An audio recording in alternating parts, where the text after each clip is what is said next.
감사합니다. 제가 어렸을 때에 가문의 원수라고 하는 제목으로 이 브라운관 TV 쇼에서 코미디 방송을 하던 기억이 있습니다. 코미디의 그 소재로 가문의 원수가 사용되었다라는 것은 그만큼 한국 사람들의 머릿속에 가문의 원수라는 개념이 뿌리 깊이 내려 있는 것이 아닌가 싶습니다. 여러분 혹시 세현보라는 책 들어보셨습니까? 세염이라는 단어는 두 집안 사이에 대대로 내려오는 원한을 의미합니다. 족보만 있는 것이 아니라 어떤 가문들 사이에는 세현보라는 책까지 존재했었던 것입니다. 언제 어떤 원한 관계가 있었고 어떤 원수를 지닌 일이 있었다라는 것을 다 기록을 하면서 실제로 세염을 이유로 해서 관료를 탄핵하기도 했고 또 반대로 상을 주거나 벌을 할 때에 은근히 불이익을 주는 일들까지 있었다고 합니다. 유명한 로미오와 줄리엣이라는 작품도 보면 왜 비극이 일어났죠? 가문 때문입니다. 원수된 두 가문 사이에서 비극이 일어났습니다. 이 작품에서는 이 작가 셰익스피어가 이 두 가문이 왜 원수가 되었는지는 사실 밝히고 있지 않습니다. 작가가 밝히고 있지 않으니까 사실은 답은 없는데 노벨 평화상을 수상했던 아리엘 버거라는 사람이 다음과 같이 이유를 추측했습니다. 나는 셰익스피어가 왜 굳이 몬터규와 캐플릿 가문의 갈등 이유를 밝히지 않았는지 알 것 같습니다. 왜냐하면 두 가문 사람들도 그 이유를 그만 잊어버렸거든요. 셰익스피어는 다만 그 결과만을 보여줄 뿐이지요. 서로를 끔찍히 사랑한 어린 남녀가 죽고 미래에 태어날 자손들도 그만 세상에서 아예 지워져 버린 것이 그 결과입니다. 이분은 유대인입니다. 유대인 학살을 경험했던 분이고 증오와 미움의 문제에 대해서 다른 누구보다 심각하게 고민을 했던 분입니다. 그래서 그저 비극적인 이야기로만 이 글을 대한 것이 아니라 원한 관계까지 깊이 좀 생각을 했던 것 같습니다. 사실 많은 경우에 사람들은 왜 원수가 되었는지 그리고 그 원수 관계를 어떻게 해결할 수 있을지 분명히 우리가 선택을 할 때 이런 선택지를 충분히 선택할 수 있을 것 같은데 이런 선택지는 잘 선택하지 않는 것 같습니다. 오히려 이미 만들어져 있는 그 원수 관계 그것을 더 중요시하며 살아가는 것 같습니다. 원수 관계 속에서 살아가면서 그 원수를 내가 어떻게 하면 응징할 수 있을까? 가문의 원한을 어떻게 하면 갚아갈 수 있을까? 그것만을 생각하는 것입니다. 여러분 만약에 우리 하나님께서 우리에게 그렇게 하셨다면 어떻게 되었을까요? 저는 이런 류의 상상은 사실 하기도 싫습니다. 회개와 죄의 용서, 은혜와 사랑, 성화와 하나님과 같은 이런 축복된 것들은 전혀 기대할 수 없을 것이기 때문입니다. 하나님은 인간과의 그 원수 관계만을 생각하시고 그 원한에 사무쳐 계셨던 것이 아니라 이 원수 관계의 원인을 파악하시고 그 문제를 해결하고 원수 관계를 해결하고자 하셨습니다. 죄의 문제를 해결하고 원수된 그 관계를 회복하기 위해서 예수님을 보내어 주셨습니다. 오늘은 우리가 함께 읽은 본문의 말씀을 중심으로 해서 우리가 믿는 우리 예수님이 어떤 분이신지 잠시 상고하고자 합니다. 우리 예수님은 첫 번째로 장래일에 좋은 대제사장으로 이 땅에 오셨습니다. 여러분, 예수님께서는 안 좋은 일이 아니라 좋은 일로 우리에게 오셨습니다. 물론 복음을 거부하는 사람들에게는 크고 두려운 일이 될 것입니다. 그러나 예수님을 구주로 영접한 우리 믿는 자들에게는 예수님의 오심이 참으로 좋은 소식, 말 그대로 복음이 되는 것입니다. 구약 성경에 보면 솔로몬이 왕으로 즉위했을 때에 다윗이 핫깃을 통해서 낳았던 넷째 아들 아도니아가 밧세바를 찾아왔습니다. 아도니아는 얼마 전까지 솔로몬과 왕위를 경쟁했던 사람이었습니다. 그러다 보니까 밧세바도 긴장의 끈을 늦추지 않았습니다. 그를 만났을 때에 화평한 목적으로 왔느냐라고 찾아옴의 이유부터 물었습니다. 쉽게 말해서 좋은 일로 왔느냐라고 물었던 것입니다. 좋은 일로 왔다라고 대답은 했지만 사실은 속으로 음흉한 계략을 숨기고 있었습니다. 이처럼 사람들 사이에는 종종 나쁜 목적을 가지고 좋은 목적으로 찾아왔다라고 속이는 경우들이 있습니다. 하지만 우리 예수님은 결코 그렇지 않습니다. 속이고 우리에게 찾아오셔서 뭔가 우리로부터 얻어가기 위하여서, 착취하기 위하여서, 빼앗아가기 위하여서 이 땅에 오신 것이 아니었습니다. 사랑하는 성도 여러분, 우리 예수님은 저와 여러분에게 정말로 좋은 일로, 가장 좋은 일로 오셨다라는 사실을 믿으시기를 바랍니다. 때때로 예수 믿고 살아가는 일이 귀찮을 수는 있습니다. 갑갑하게 느껴질 수도 있고 답답하게 느껴질 수도 있습니다. 하지만 우리 예수님께서 오신 그 자체는 저와 여러분에게 가장 좋은 일을 위해서 오셨던 것입니다. 특별히 좋은 일을 위한 대제사장으로 오셨다라고 했습니다. 많은 제사장들이 있는데 그 중에 대제사장은 원래는 한 사람밖에 없어야 했습니다. 여러 명이 존재했던 좀 이상한 시기가 있기는 했지만 여러 명 중에서 단 한 사람, 특별히 구별된 사람만이 대사장직을 수행했습니다. 그는 매일 소제와 속죄제를 하나님께 드렸습니다. 무엇보다 중요한 것은 1년에 단 한 번 성전 그 안에 있는 지성소에 들어가서 대속죄 일의 사역을 감당해야 했습니다. 이날에는 특별히 대제사장의 그 화려한 의복은 벗어놓고서 단순히 하얀 세마포 옷만을 입고서 대속죄일의 예식을 거행했습니다. 지금 성경이 예수님을 대제사장에 비교를 하고 있는 것은 예수님께서 하신 그 대속적인 사역을 구약시대의 제사와 대조를 하면서 예수님께서 하신 일이 무엇인지, 좋은 일, 우리를 위해서 베풀어 주신 좋은 일이 무엇인지를 분명하게 설명해 주고자 하는 것입니다. 11절과 12절을 보시기를 바랍니다. 예수님의 사역은 손으로 짓지 않은 더 크고 온전한 장막에서 이루어진다라고 했습니다. 뿐만 아니라 예수님은 자신의 피로써 속죄를 이루셨는데 이것은 한계가 있어서 매번 죄를 지을 때마다 제사를 다시 드려야 했던 구약의 제사와는 분명한 차이가 있는 것입니다. 그래서 단번에 한 번 들어가셨다, 성소에 들어가셨다라고 말씀을 하고 있는 것입니다.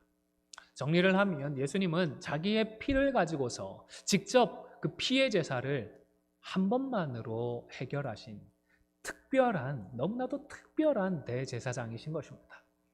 그런데 히브리서의 저자는 예수님의 속죄 사역만을 소개하고 끝나는 것이 아니라 예수님께서 하신 일이 그래서 우리에게 어떤 영향을 주느냐, 실제적으로 우리에게 무슨 의미가 있는지를 분명하게 말씀을 합니다. 그것은 바로 우리의 존재 자체가 변하게 되었다는 사실입니다. 예수님의 이 속죄 사역을 통하여서 더럽혀진 우리의 양심이 깨끗하여집니다. 그래서 죽은 행실로부터 돌이키게 만드는 것입니다. 이때의 죽은 행실이라는 표현은 자기 자신을 위해 살아가는 삶이 아니겠습니까? 그래서 자기 자신을 위해 사는 삶에서 돌이켜서 이제는 하나님을 섬기기. 사실 하나님을 섬기는 이것은 창조 때에 원래 하나님께서 우리에게 의도하셨던 우리의 존재의 목적이고 이유가 아닙니까? 하나님을 섬기는 원래의 그 삶을 살아갈 수 있게 해주셨던 것입니다. 사랑하는 성도 여러분, 예수님을 믿고 성령님을 의지할 때에 우리의 죽은 행실에서 깨끗하여질 수 있음을 믿으시기를 바랍니다. 딱딱하게 굳어있고 강팍해지고 완악해진 마음 역시도 성령의 능력으로는, 우리 예수님의 그 속죄 사역을 통하여서 성령의 능력으로 마치 어린아이의 속살같이 부드럽게 변화되어지고, 하나님의 말씀을 말씀 그대로 듣고 순정할 수 있는 부드러운 그런 옥토와도 같은 심령으로 변화될 수가 있는 것입니다. 다음 주일에는 우리 안수 집사님과 권사님을 세우는 공동회를 갖게 될 것입니다. 신약 성경을 보면 장로와 집사를 택할 때에 기준이 되는 말씀들이 있습니다. 그 구절들을 보면 어떤 생각이 드십니까? 우리의 노력, 우리의 의지, 우리의 지혜로는 좀처럼 이 말씀들을 이루기 힘든 구절인 것 같습니다. 그래서 그 기준대로 하면 과연 누가 직분자가 될 수 있느냐? 자조 섞인 이야기를 하기도 합니다. 그러나 예수님을 주님으로 인정하고 성령님을 의지하는 성도들에게는 능치 못함이 없는 줄로 믿습니다. 그리고 이렇게 변화되어야 하나님을 섬길 수 있습니다. 그래야 교회도 섬길 수가 있습니다. 굳어버린 양심을 그대로 가지고서 죽은 행실에서 돌이키지 못한 상태로는 아무리 노력해봤자 하나님을 올바르게 섬길 수가 없는 것입니다. 우여곡절 끝에 직분자가 되었다고 해봤자 그 직분으로 자신의 이익, 자기의 욕심을 추구하거나 하나님의 영광을 가리게 되기도 할 것입니다. 그냥 이론적으로 그럴 수 있는 가능성만을 이야기하는 것이 아니다라는 거 잘 아시잖아요. 그런 목사들, 그런 중직자들 많이 보셨잖아요. 이번 집회 때에 엘리멜렉과 나오미가 자신의 재산을 지키기 위해서 고향에 기근이 들자 풍요로운 가운데서 고향을 떠나버렸다라는 사실을 우리가 함께 묵상을 했습니다. 이런 마음처럼 자기만 위하는 굳어버린 그 양심으로는 교회를, 공동체를 섬길 수가 없는 것입니다. 자기 자신만 생각하는데, 자기부터 생각하는데 어떻게 하나님을 섬기고 이웃을 섬길 수 있겠습니까? 저에게 음으로 양으로 수고하시고 봉사하시는 분들에 대한 소식들이 꽤 많이 들려옵니다. 얼마나 감사한지 모르겠습니다. 일전에도 한번 말씀을 드렸지만 누가 편찮으시다 하면 찾아가서 기도해 드리기도 하고, 또 손수 음식을 준비해서 찾아가서 힘들 텐데 이것 드시고 힘을 내시라고 격려하기도 하십니다. 혼자서 기도해 주시는 분도 많이 계십니다. 교회를 떠나면서 자신이 마지막으로 떠나는 사람이면 켜져 있는 불도 끄시고 에어컨이나 히터를 꺼주는 분도 계십니다. 1층에 있다가 굳이 지하실로 내려가셔서 가스가 제대로 잠겨 있는지, 제대로 문은 닫혀 있는지 확인해 주는 분도 계십니다. 쑥스럽고 또 오지랖이라고 생각하지 않을지 염려도 되지만 새로 오신 분이 계시면 먼저 찾아가서 따뜻하게 인사해 주는 분도 계십니다. 누가 뭐라고 하지 않는데 화단에 가서 잡초를 뽑고, 누가 알아주지 않더라도 올라오던 차를 세우고 눈에 보이는 쓰레기를 치우는 분도 계십니다. 자기만 생각하는 굳은 마음으로는 이런 수고가 불가능하지 않겠습니까? 현재의 좋은 일을 위해서 오신 분이 아니고 장래의 좋은 일을 위해서 오신 우리 예수님을 믿기 때문인 줄로 믿습니다. 두 번째로 우리 예수님은요, 새 언약의 중보자가 되십니다. 이 구절을 바로 알기 위해서는 옛 언약이 무엇인지, 새 언약은 또 무엇인지, 중보자는 무엇인지 바로 이해를 해야 합니다. 옛 언약은 모세의 언약입니다. 이 모세의 언약 때문에 구약의 이스라엘 공동체가 존재할 수 있었습니다. 그리고 이 옛 언약 가운데에는 구약의 제사도 포함이 됩니다.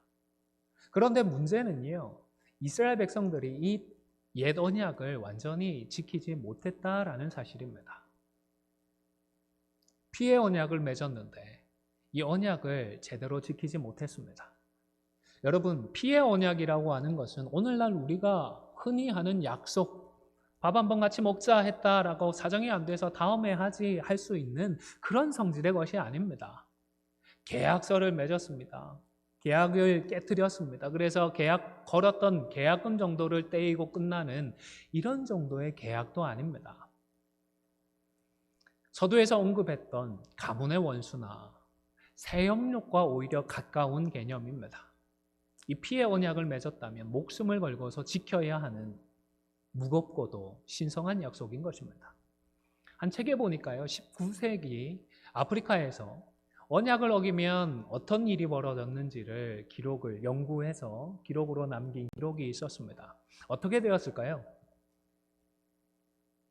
언약의 당사자가 어떻게 하고 끝나는 것이 아니라 친척 사돈의 팔촌까지 나섭니다. 언약을 어기면 친척이 나서서 그 사람을 추적합니다. 그리고는 죽여 살해를 했습니다. 심지어 피의 언약을 이긴 그 당사자뿐만 아니라 4대 후손까지도 죽임을 당했다는 것입니다. 아프리카만 그랬던 것이 아닙니다. 북아메리카의 인디언들의 경우에는 언약을 어기면 7대 자손들까지 죽임을 당했다고 합니다. 이런 일들이 과거의 역사 속에만 흔적으로 남아있는 것도 아닙니다. 아직도요, 명예살인이라는 미명으로 살해를 당하는 사람들의 숫자가 5천 명이 넘습니다. 그래서 한 인류학자는 세계 모든 문화권에 동서고금을 막론하고 아직까지 퍼져 있는 그 피의 언약의 전통을 설명하면서 아마도 하나님께서 예수님을 통해 인간과 맺어오신 새 언약을 모든 민족들이 이해할 수 있도록 하나님께서 준비해 놓으신 것이 아닌가 추측을 하기도 했습니다. 그런데 이 새 언약을 이해함에 있어서 한 가지 문제가 있습니다. 여러분, 이 언약을 누가 깨뜨렸죠? 하나님이 깨뜨렸나요? 아닙니다. 사람이 깨뜨렸습니다. 그러면 이 언약 파기의 책임을 누가 져야 되죠? 범죄한 우리 인간이 져야 합니다. 그런데 하나님은 범죄한 인간이 그 책임을 지지 않고 독생자를 희생하셨습니다. 물론 예수님이 사람의 몸으로 오기는 하셨습니다. 하지만 하나님께서 스스로 희생을 해주신 것입니다. 언약을 깨뜨리지도 않은 쪽에서 자신의 생명으로 책임을 지는 이것, 과연 괜찮은 것일까요? 구약 성경을 기록한 그 히브리어에 사용된 언약이라는 단어는 앞서 말씀을 드렸던 피의 언약이라는 그런 의미의 단어입니다. 그런데 이 단어를 사용할 때에는 언약이 깨어졌을 경우에는 다른 누군가가 대신 죽어줄 수도 있다라고 합니다.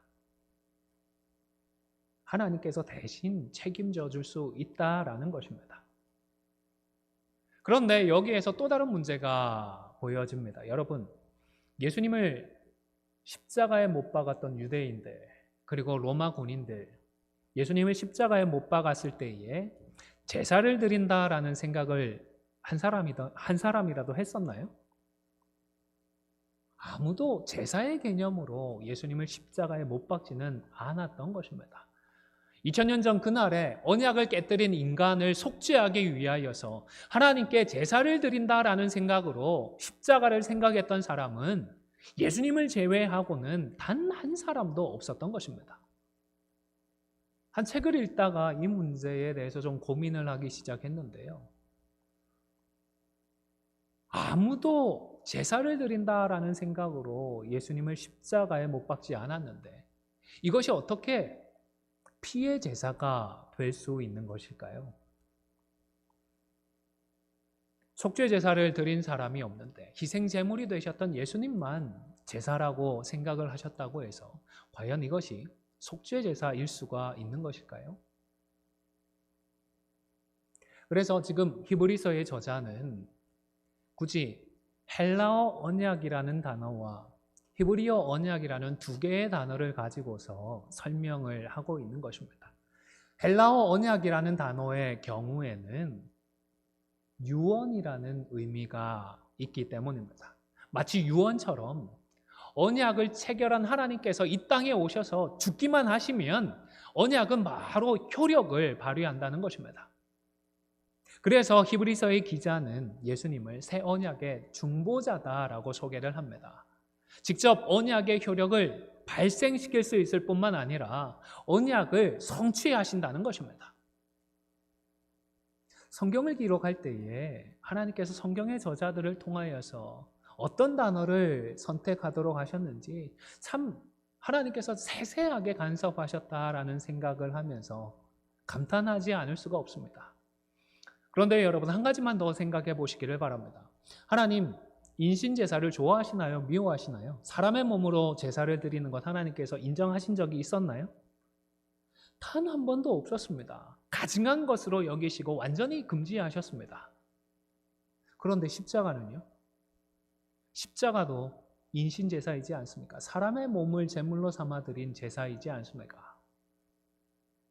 인류 역사를 보면 의외로 인신제사에 대한 언급들이 많이 있습니다. 이집트나 바벨론의 경우에도 순결한 처녀나 소년들을 제단 앞에서 죽여서 신들의 진노를 달래고자 했던 풍습들이 있었습니다. 근동 지역에만 있었던 것이 아닙니다. 중앙 아프리카에서 번역했던 그 마야 문명에도 보면 태양신이 다음 날 아침에 무사히 좀 대지를 비추게 해달라고 그 태양신을 달래기 위하여서 가장 순결한 처녀나 아니면 청년의 뜨거운 심장을 매일매일 바쳤다고 합니다. 매일 이런 제사를 드리니까 어떻게 되었을까요? 나만 아는 사람이 없지 않겠습니까? 그래서 선택했던 방법은 전쟁입니다. 정복 전쟁을 벌여서 희생 제물을 잡아왔던 것입니다. 근동이나 아메리카에만 이런 일이 있었을까요? 우리 전래동화에도 보면 인당수에 누가 바쳐졌죠? 심청이가 바쳐졌습니다.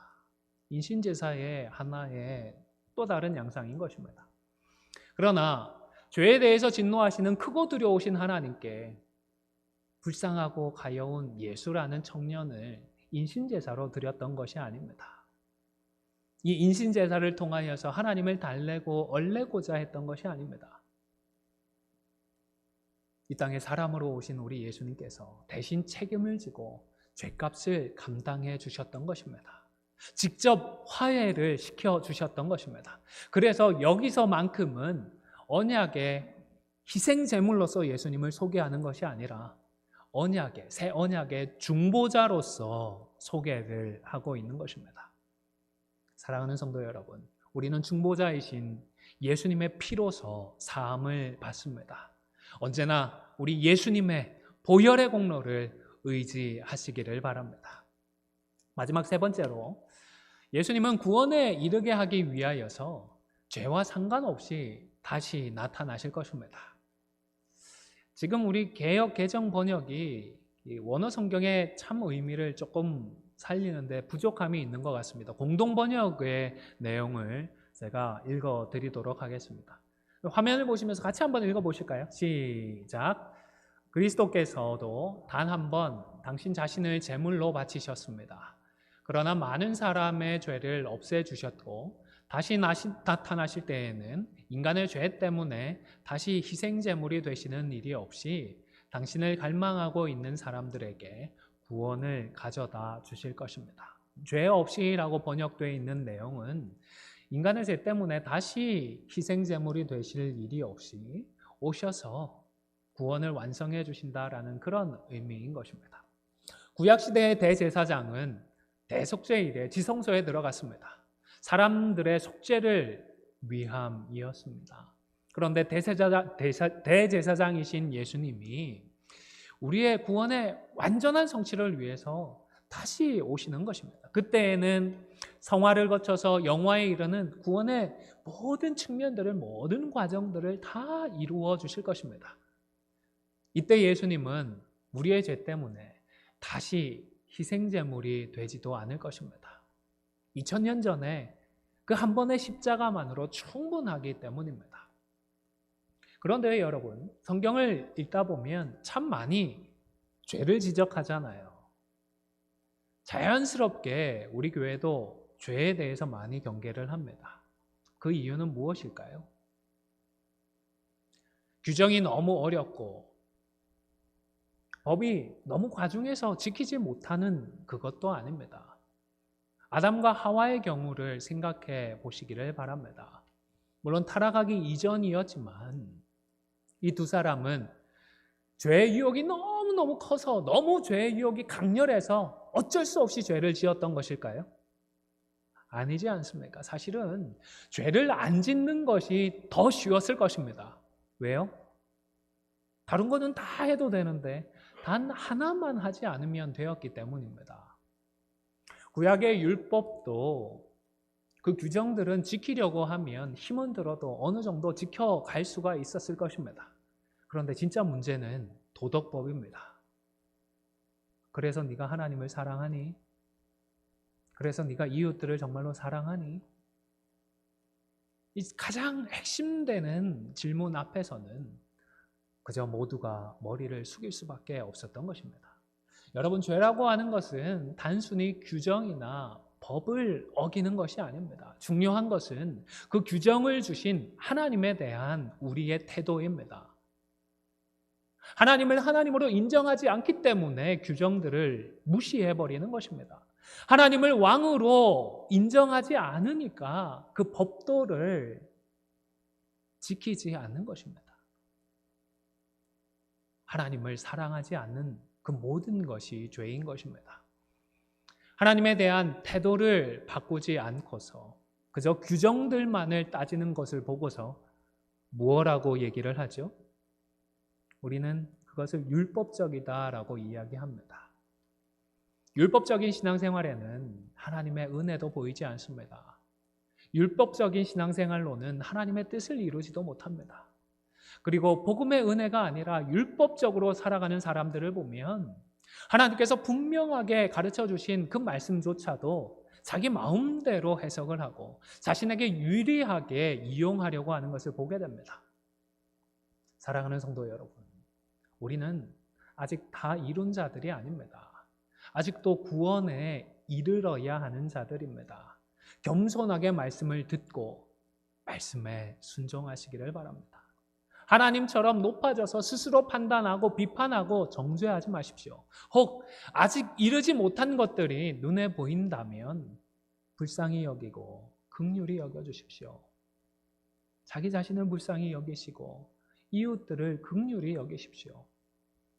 왜냐하면 지금 우리로서는 다 이루지 못한 자들임에 틀림이 없지만 이런 우리들을 위하여서 우리 주님은 자신을 믿음으로 바라는 자들에게 반드시 다시 나타나실 것이기 때문입니다.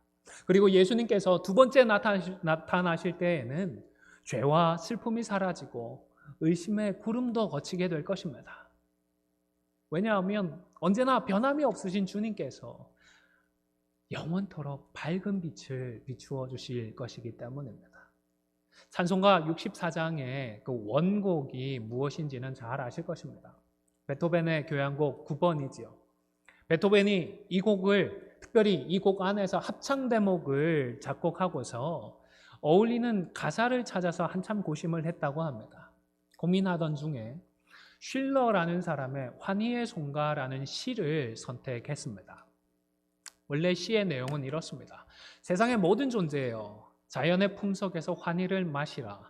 선한 사람이나 악한 사람이나 장미꽃 가득한 오솔길을 걸으라.